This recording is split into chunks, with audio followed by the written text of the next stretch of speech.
You're watching TVP World from Prague, from GLOBSEC Forum. We are speaking here with Martin Sklenar, the former Defense Minister of Slovakia.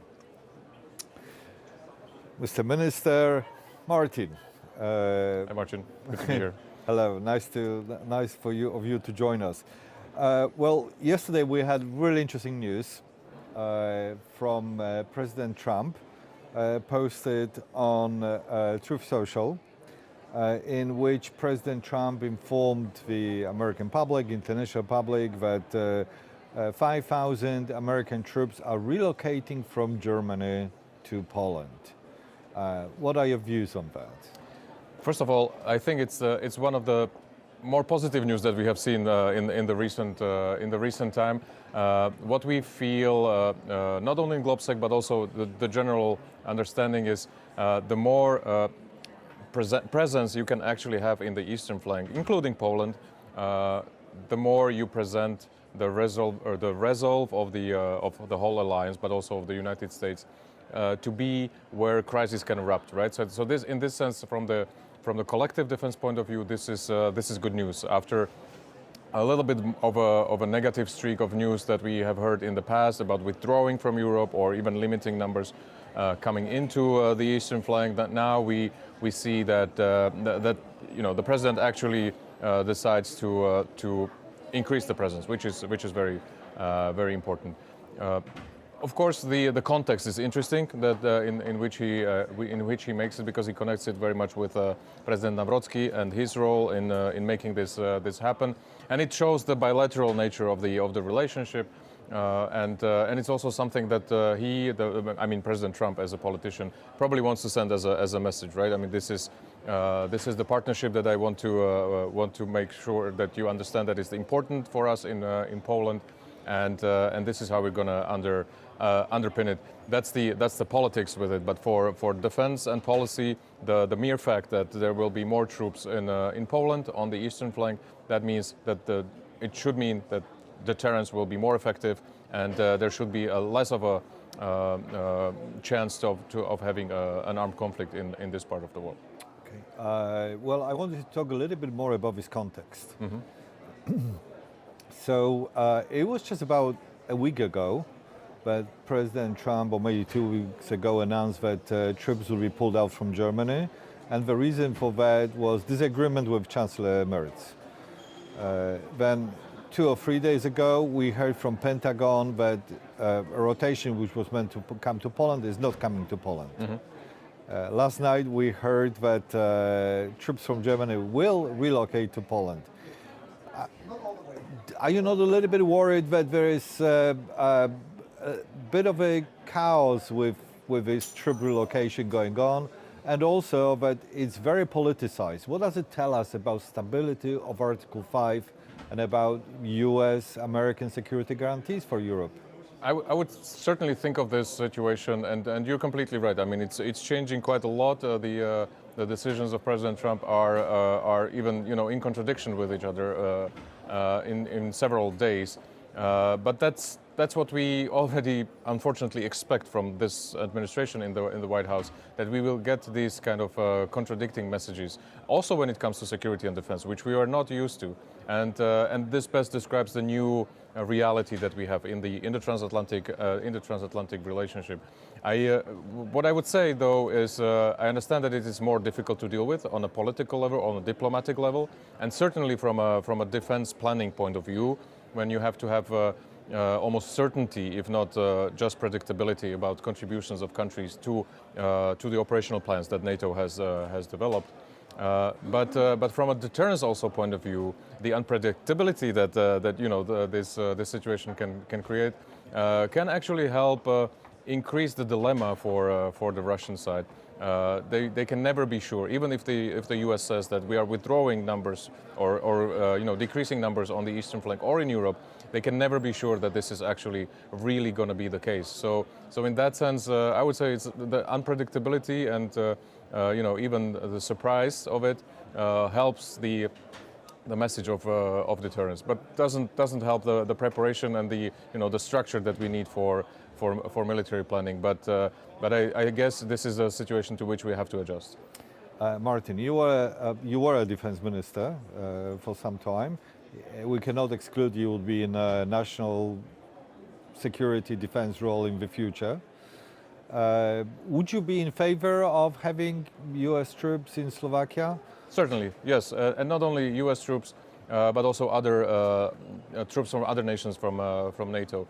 What we are seeing right now in Slovakia, just after the full-scale invasion, actually requested international presence in NATO. This wasn't the case before, but then Slovakia realized that it is necessary not only for the sake of Slovakia itself and its defense, but also to make sure that we keep a strong line on the eastern flank, right? That we don't create any weak spots, any vulnerabilities that there would be. And in that sense, the international presence increases the capacity, increases the capability of defending if necessary, but also shows very clearly the political commitment of the countries that they are willing to work with Slovakia and other countries on making sure that if necessary, they are able to provide the military support that will be necessary to confront the opponent. In GLOBSEC, when we look at some of the numbers, we see that the eastern flank alone, by pure military numbers, cannot really match the strength of Russia and Belarus combined, right? So if they decide to attack, the eastern flank does not have enough soldiers. It's increasing, it's rising, but certainly the eastern countries need support from other European countries, the US, Canada, and Turkey to be able to withstand, to defend against such a potential aggression, right? So it is not just pragmatic; it is a practical thing, and it makes complete sense to have international presence on the ground. Since you mentioned that, I know that you concluded a report on the eastern flank's readiness to face war with Russia, to face an invasion from Russia. What are the biggest gaps there that exist there for the region? Because you already said that we don't have enough. Yes. So what is it? So the main takeaways are the military capabilities are rising. There is more military personnel. There is more equipment with the increased budgets and the increased commitments. There is actually more strength coming to the eastern flank countries.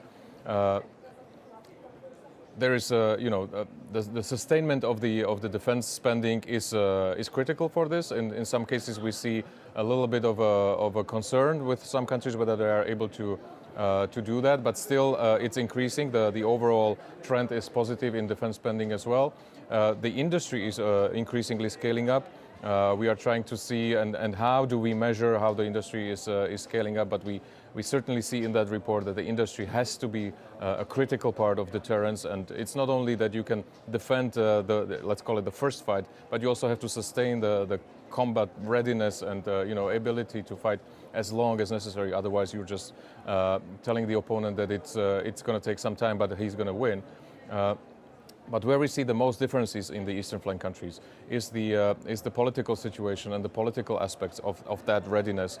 Whether countries are in a situation how they can actually use the increased military force either for the protection and defense of their own country, or also to help allies in a situation where that would be required somewhere, either in the Baltics or in Romania and Bulgaria at the Black Sea. And there we see that the countries who have a very open and frank discussion with their population about what is the real nature of the threat, what are the possibilities of the situation deteriorating, and what is necessary to do, and that everything that Europe is actually doing at the expense of some healthcare development or social system development, everything that Europe has to do is not the choice of Europe. I mean, this is a reaction to something that is going on in the world, and something that is coming certainly from Moscow, from Vladimir Putin. He has decided that Europe has to do this now to prepare for a potential conflict in the future. Certainly he is preparing for that. And the countries who are doing this and having a very frank, open discussion, they can put on the table the difficult decisions that the governments have to go through. It's not only the sustainment of defense spending, which is increasingly difficult with people feeling that it's been going on. The investment into armament has been going on for a very long time. It's not only that, it's compulsory military service. It's thinking about how to make the whole society much resilient to cyber attacks, attacks on critical infrastructure, sabotages, and situations like that. Those countries are more predictable, and in that sense, they are more ready to be faced with a potential attack of Russia. And what it gives to Russia is that there are countries who are less prepared, and maybe they're a better target for a potential provocation or a small-scale military operation. So that is also important for those countries to take into mind. Finally, Martin, I wanted to ask you about the future of Visegrád Group. There have been a change in Hungary now.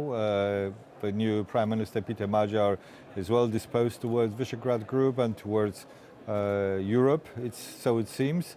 And about 2 weeks ago, we had this post from the Slovak Prime Minister, Fico, with the three leaders of Poland, Slovakia, and Czechia posing together, and him saying the three musketeers are together, waiting for the fourth one to come in the anticipation of Peter Magyar. Mm-hmm. So are you hopeful that Visegrád Group would have a better moment right now?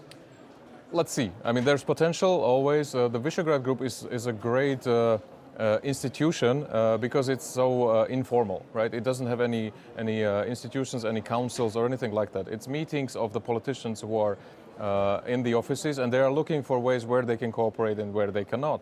And depending on the political constellation in the countries, the work or the alignment of the Visegrád Group is either high or lower. So let's see where the four musketeers then in the end find their alignment and how they find the concrete things that they want to do at the European level, in NATO, or just together in the region. If it's small stuff, maybe on the cultural and environmental side, then we know that there's not too much of an alignment between among the four countries. But if they will speak about how they want to work together on defense projects, that would be great to see. But that would require a lot of political commitment, not only right now, but also over a longer period of time. And I'm not sure that all the countries are in a situation where they can commit to medium to long-term projects in that sense. So let's see what are the possibilities. But I would expect like a medium to a little bit over average cooperation in the next future. Excellent. Martin, thank you very much for your time. Thank you. You are watching TVP World from Prague in the Czech Republic. My name is Marcin Zaborowski. We were speaking with the former Slovak Defense Minister, Martin Sklenar.